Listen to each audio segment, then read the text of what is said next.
네, 정치권 동향을 대기자의 시선으로 짚어보는 목요 정치클럽 기자 대기자 시간입니다. 오늘도 최병묵 전 TV조선 해설위원, 성환용 한겨레신문 손님 기자 두 분과 함께하겠습니다. 두 분 어서 오십시오. 네, 반갑습니다. 네, 네, 오늘은 최병묵 의원께서 발제해 오셨죠? 네, 지금 여야 모두 사실은 내부적인 사정이 매우 복잡합니다. 국민의힘은 전당대회를 앞두고 이제 윤심 논란이 있고요. 그다음에 민주당은 이재명 대표의 리스크 문제로 내부 이탈표 논란이 있습니다. 그래서 오늘은 전당대회 내부 이탈, 여야 속내 복잡 미묘 이런 제목으로 말씀을 나눠보겠습니다. 알겠습니다. 그 여당의 전당대회 구도가 이제 굉장히 복잡해지고 요동을 치고 있습니다. 그 나경원, 유승민 후보가 이제 불출마 선언한 이후에 안철수 의원이 이제 치고 나가고 있고 김기현 의원은 좀 고전, 좀 약간 주춤하고 있는 그런 상황입니다. 여기에 이제 이준석계로 불리는 천하람 변호사가 오늘 그 당대표 출마 의사를 밝혀서 또 이제 관심입니다. 내일 기자회견을 갖겠다고 하는데요. 윤곽이 나온 이번 그 전대 성격을 한마디로 말한다면 어떻게 표현할 수 있을지, 그리고 이제 컷오프를 통과할 4명은 또 누구로 예상을 할 수 있을지 먼저 최 의원부터 들어볼까요? 그렇죠. 사실은 나경원 전 의원의 불출마, 유승민 전 의원의 불출마로 이제 그 수혜를 안철수 의원이 받는다. 이렇게 분석을 하고 최근 안철수 의원의 상승세는 바로 그 영향이다. 이렇게 저희가 분석을 했는데 네. 자, 이준석계인 천하람 변호사가 이제 출마를 한다고 하니까 잘 아시다시피 이준석계는 대표적인 반윤 아닙니까? 비윤의 정도를 넘어서 거의 반윤이다. 이렇게 얘기를 할 수 있기 때문에 그렇다면 비윤이나 반윤 표를 가져갈 것이다. 근데 네. 지금 반윤 후보는 없었어요, 지금까지. 그러니까 아마 비윤 후보의 표를 좀 가져갈 것이다. 이렇게 따진다면 김기현, 안철수 두 사람 중에 비윤에 가까운 사람은 안철수 의원이거든요. 그래서 안철수 의원이 좀 타격을 받을 가능성이 있다. 저는 그렇게 봅니다. 이번 이 구도가. 네. 그럼 지금까지는 윤심 경쟁이었는데 이준석계 그 후보가 이제 내일 합류하게 되면 그 윤심 경쟁이 아니라 이제 친윤이냐 비윤이냐 반윤이냐 하는 그런 삼각구도 처럼 된다. 네. 이렇게 말씀을 드릴 수가 있고요. 근데 이준석계의 바람 그게 상황을 뒤집을 정도까지 변수가 되지는 않을 것으로 보인다. 이렇게 말씀을 드릴 수가 있겠습니다. 컷오프 통과할 4명은 어떻게 예상합니까? 컷오프 통과는 좀 애매하긴 한데 3명까지는 저희가 거의 확신을 할 수 있을 것 같아요. 이제 양강이라는 사람하고 네. 그다음에 황교안 전 대표가 아마 3위를 하지 않을까 싶고 네. 그럼 나머지 한 자리를 누가 차지할 것이냐? 그러니까 윤상현 의원이 차지할 것이냐, 조경태 의원이 차지할 것이냐, 아니면 천하람 변호사가 차지할 것이냐. 이런데 글쎄 이거는 좀 애매하긴 합니다. 네. 저는 아마 나머지 한 자리는 천하람 변호사가 차지하지 않을까 이렇게 예상을 합니다. 컷오프를 통과할 수 있다? 그렇죠. 네. 그게 왜 그러냐면 윤상현, 조경태 의원의 경우에 지금 현재 각종 여론조사에서 보면 너무 좀 저조하거든요. 네. 그런 점을 제가 근거로 들고 싶습니다. 그렇군요. 예, 어떻게 보십니까? 예, 비슷하죠. 3명까지는 대략 황교안 전 대표까지 확실한 것 같고요. 또 한 자리를 누가 들어갈지는 잘 모르겠어요. 아직 전당대회가 너무 많이 남았습니다. 네. 그리고 누가 그 4등으로 물론 등수는 알 수 없습니다만 4명 명단이 어떻게 되느냐에 따라서 좀 여러 가지 복잡한 변수가 생길 겁니다. 그래서 좀 두고 봐야 돼요. 네. 지난주에 김기현 의원이 무난히 1차 투표에서 과반을 해서 3월 8일 날 대표가 되지 않겠는가 이렇게 좀 조심스럽지만 전망을 해봤는데 이게 이제 좀 복잡한 변수가 생기면서 혹시 과반에 미달을 하게 되면 또 연장전을 해야 됩니다. 네. 결선 투표를 해서 3월 12일 날 다시 뽑게 돼 있어요. 그래서 전당대회가 정확히 언제 끝날지 알 수 없다 이렇게 봐야 될 것 같고요.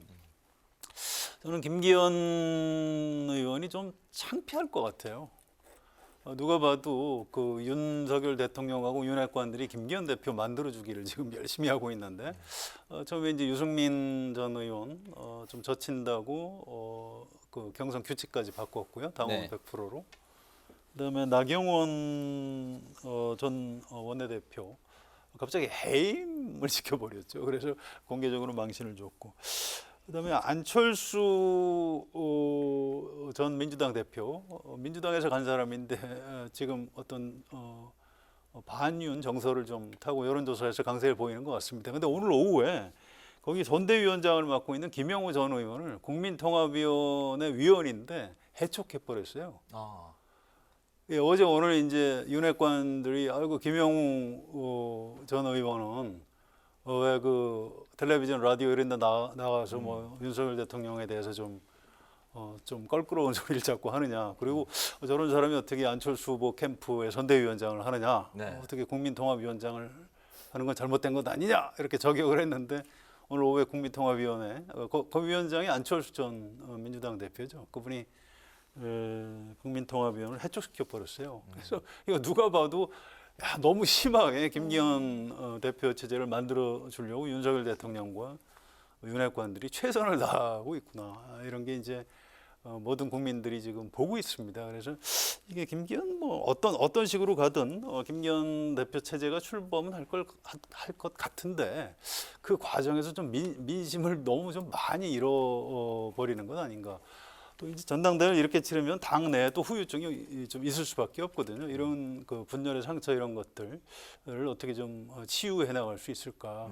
이런 게 참 뭐 저는 뭐 제3자라 직접 이해 관계는 없습니다. 좀 굉장히 좀 걱정되는 대목이 좀 있습니다. 네네. 네, 또 이제 최고위원 선거도 시끌시끌해질 것 같습니다. 만약에 대비해서도 일각에서는 안철수 대표 체제가 된다면 그에 대비해서 윤핵관이 또 최고위원 조합을 짜느라 정말 바쁘다 이런 소문도 들리고 있고요. 그리고 이 최고위원 진영에 따라서 향후 그 당내 권력 구도가 바뀔 수가 있기 때문에 아주 중요할 텐데, 자 최고위원 선거에서 어떤 점이 눈에 띄시는지 좀 포인트를 한번 짚어줄 수 있을까요? 그 혹시 뭐 안철수 대표가 될 경우에 대비해서 최고위원들을 밀어넣는다 이거는 약간 좀 소설성 루머입니다. 현실적으로 이제 그럴 가능성은 없고요.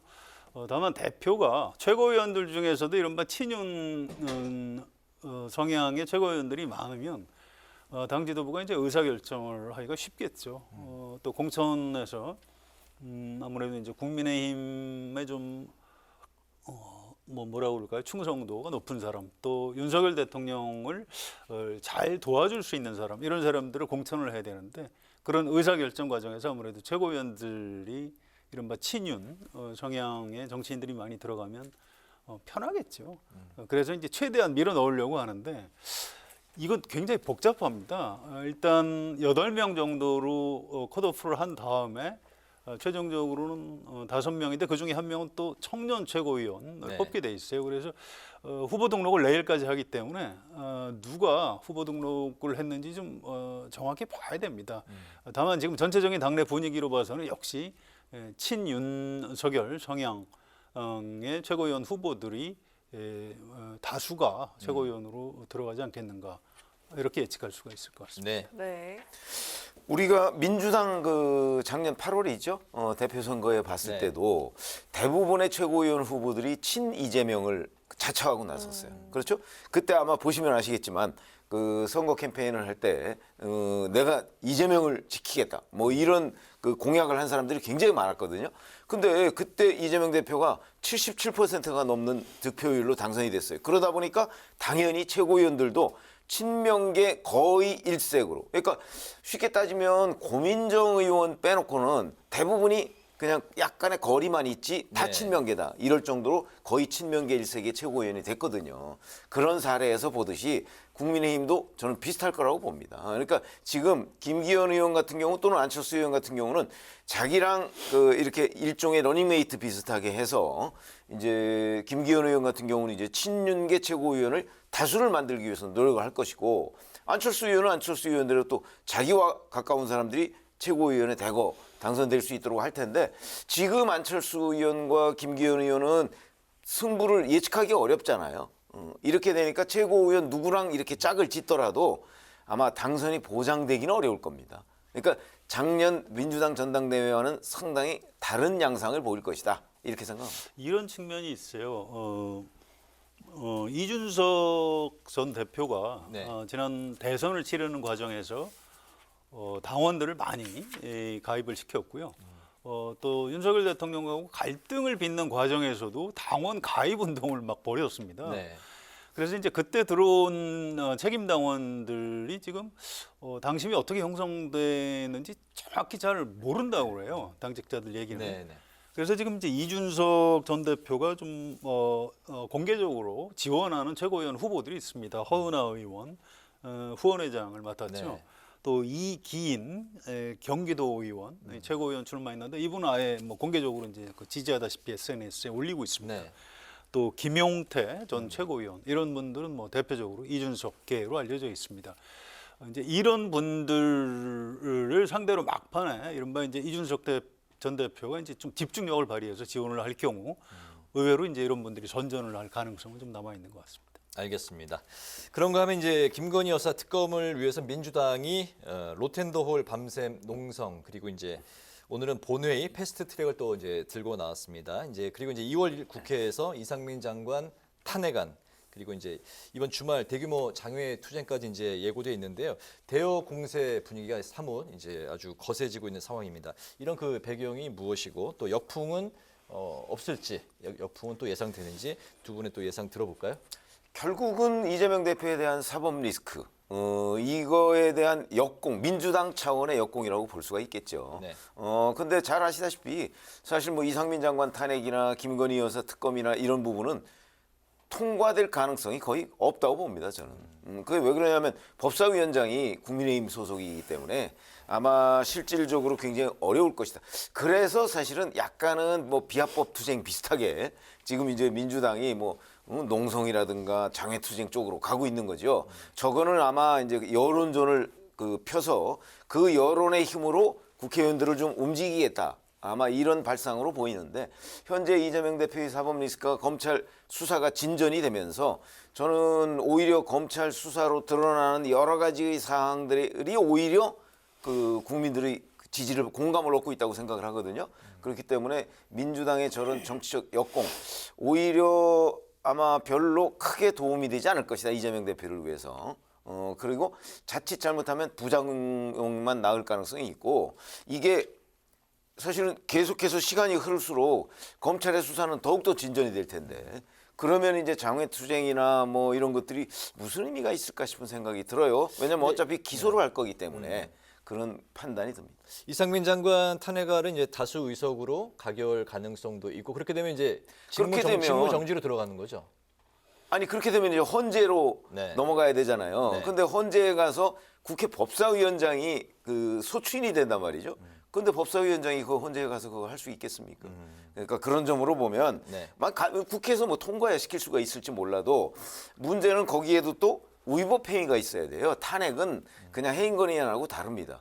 그런 것들이 국민의 공감을 못 받을 거다 이런 얘기죠. 알겠습니다. 어떻게 보십니까? 글쎄요, 탄핵 소추 얘기부터 좀 해볼까요? 네. 이상민 오늘 의원총회를 굉장히 길게 했어요. 기자들이 마감 시간 다 됐으니까 빨리 결론 내달라고 막 저러기도 하고 그랬는데요. 굉장히 좀 생각보다 격론이 있었다고 합니다. 네. 김건희 여사 특검에 대해서는 뭐 대체로 추진을 하자는 쪽으로 의견을 모았다고 그래요. 네. 근데 최종적으로는 지도부에 일임을 했고요. 이상민 행정안전부 장관 탄핵소추에 대해서 이제 반대 의견을 내놓은 사람이 있어가지고 찬반 토론을 굉장히 오래 했다고 합니다. 이게 뭐 최종적으로 헌법재판소에서 탄핵 결정까지 끌어내기는 쉽지 않을 겁니다. 아까 최 의원 말씀하신 대로 법사위원장이 지금 김도읍 네. 국민의힘 의원이기 때문에 그런데 국회에서 장관의 경우에는 탄핵소추를 하면 곧바로 직무가 정지됩니다. 지금 민주당이 지금까지 명분 축적을 좀 해온 게 있습니다. 그러니까 해임 건의도 했고요. 네. 좀 이렇게 조심스럽게 이제 여기까지 명분을 쌓아온 거죠. 그래서 이 정도 되면 탄핵소추를 해서 장관 직무정지를 시켜도 민심이 그렇게 민주당이 나쁘지 않을 것이다. 이태원 참사에 대해서 윤석열 대통령이나 현 정부가 그렇게 대처를 잘한 건 아니거든요. 지금도 뭐 유가족들 막 울부짖고 다니고 있습니다. 그래서 좀 해도 되는 것 아니냐 이런 의견이 대체로 좀 많다고 해요. 그런데 아무튼 이 최종 정무적인 판단은 역시 지도부에 일임을 하기로 했고요. 이번 주 말, 그러니까 한 뭐 일요일이나 늦어도 다음 주 월요일 정도에는 아마 민주당 지도부에서 이 두 가지 사안에 대한 최종 결론을 내놓을 것 같습니다. 장애 집회는 토요일 오후에 하는데요. 이게 좀 묘한 지점이 있습니다. 혹시 척사대회라고 아세요?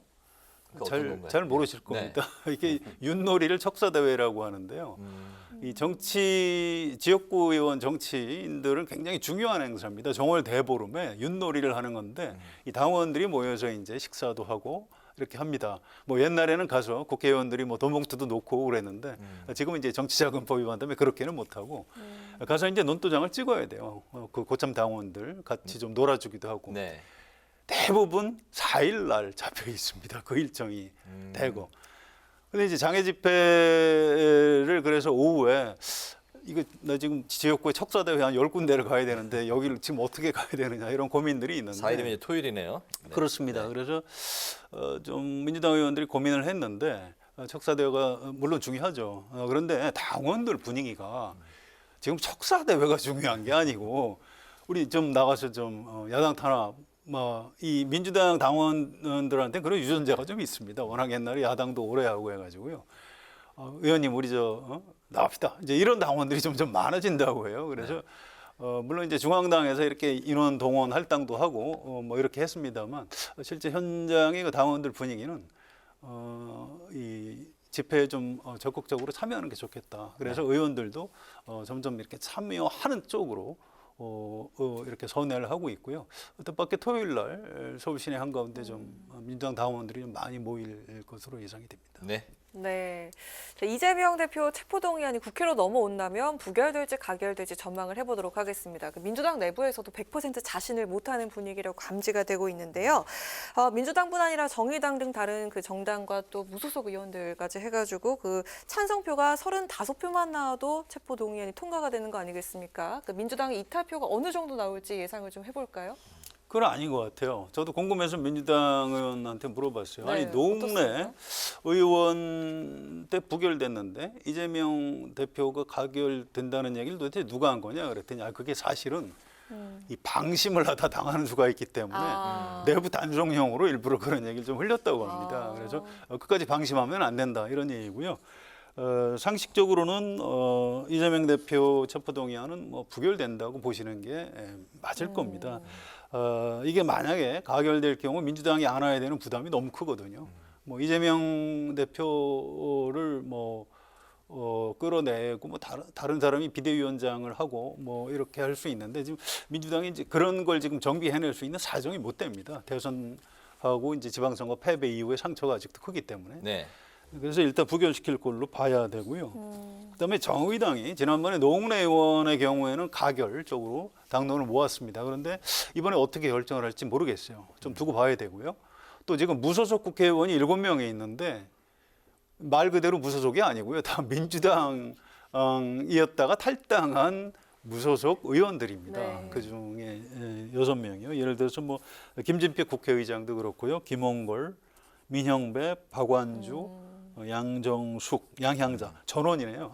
윤미향 의원까지 7명 전원이 민주당에 있다 탈당한 분들이기 때문에 네. 이분들이 이재명 대표 체포동의안에 찬성표를 던질 가능성은 별로 없어 보입니다. 네. 그렇죠. 뭐 35명 이렇게 얘기를 하죠. 근데 이제 엊그제 사실은 민주당의 길 이게 세미나를 갖지 않았습니까? 네, 네. 민주당의 길은 적어도 이재명계 사람들은 거기에 들어가 있지 않아요. 비명계. 비명계라고 이제 우리가 흔히 얘기를 하는데 그 인원이 대략 한 25명. 근데 이제 몇 명 정도가 또 이탈을 했다고 해요. 그러면 뭐 대략 한 20여 명 정도가 민주당의 길이라고 한다면 그 사람들 중에 혹시 이탈표가 꽤 나오지 않을까 이런 생각은 드는데 그건 뭐 35명까지는 안 되겠죠. 그렇게 본다면 저도 뭐 대략 비슷하게 또 이게 이재명 대표에 대해서 체포동의안이 국회에서 가결되고 난 뒤에 뭔가 대안이 있다면 그렇다면 아마 가결될 가능성도 좀 꽤 있다고 봐요. 왜냐하면 성남FC 후원금 의혹 같은 거 제3대 뇌물죄 이거 사실 법률적으로는 똑 떨어지는 범죄거든요. 네. 그렇기 때문에 이거하고 대장동 배임죄 뭐 이런 거 하고 최근에 대북송금까지 하면 사실 민주당 의원의 상당수는 사석에서는 차라리 빨리 검찰이 이재명 대표 문제를 좀 어떻게 했으면 좋겠다 이렇게 얘기하는 사람들도 꽤 있거든요. 네. 그렇기 때문에 속마음이 이거 어차피 무기명 투표니까 이제 거기에 나타날 가능성이 있다고 보는데 지금 대안이 없어요. 그렇기 그러다 때문에 보니까 부결될 것이다. 그러다 보니까 부결 쪽으로 가지 않겠네. 35명 찬성표를 못 모을 것이다 이렇게 생각합니다. 이 시간이 있어서 간단한 약간 재미있는 포인트가 하나 있어요.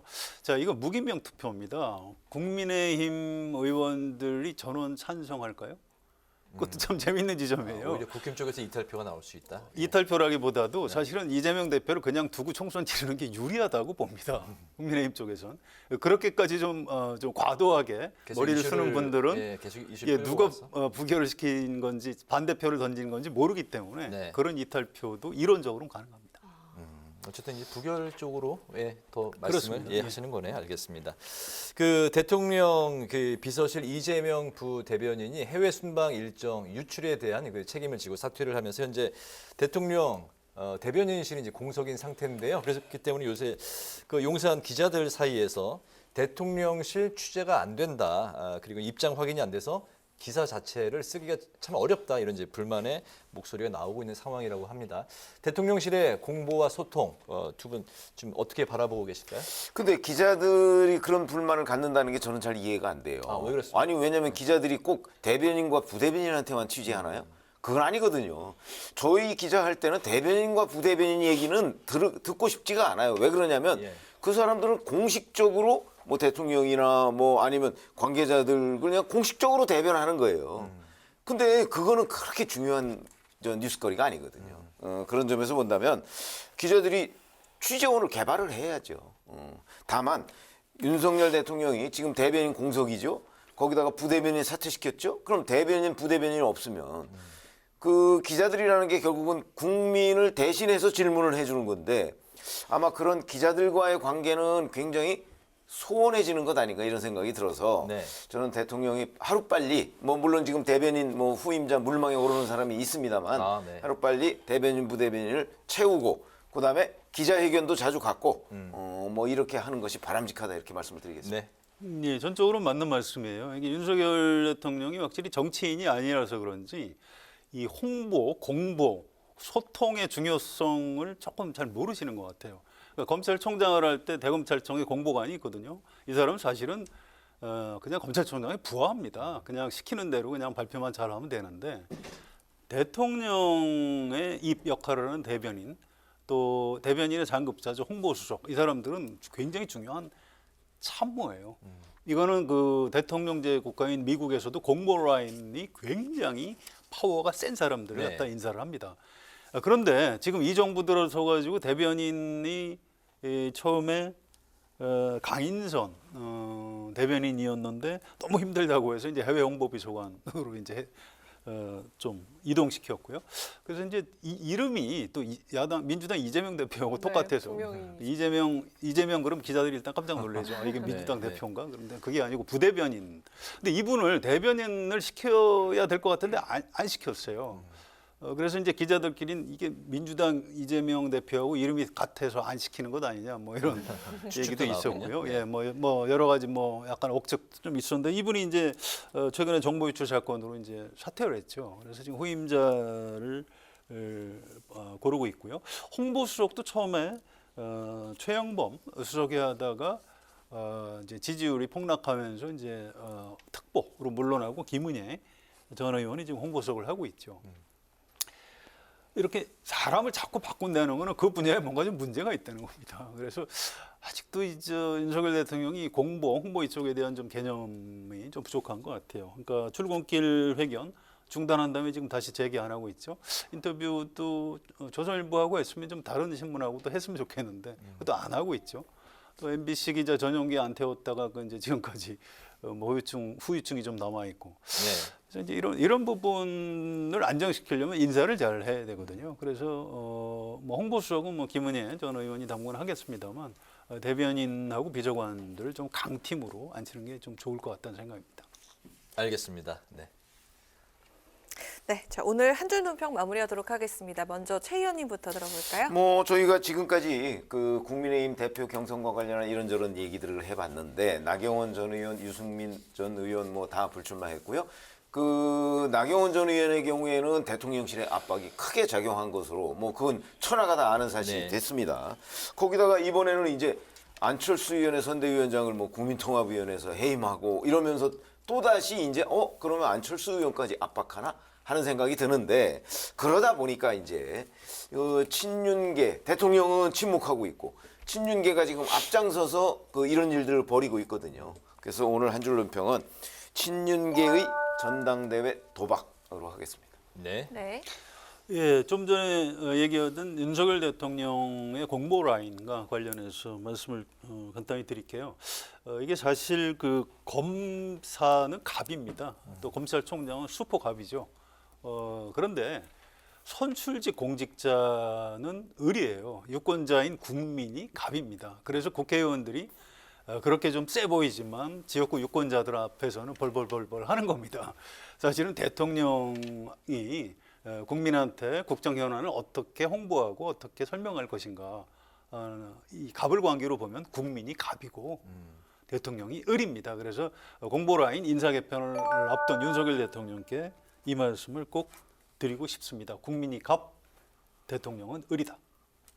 네. 예, 알겠습니다. 오늘 목요 정치클럽 기자 대기자 지금까지 최병묵 전 TV조선 해설위원, 성한용 한겨레신문 선임 기자 두 분과 함께했습니다. 오늘 말씀 잘 들었습니다. 네, 감사합니다. 고맙습니다.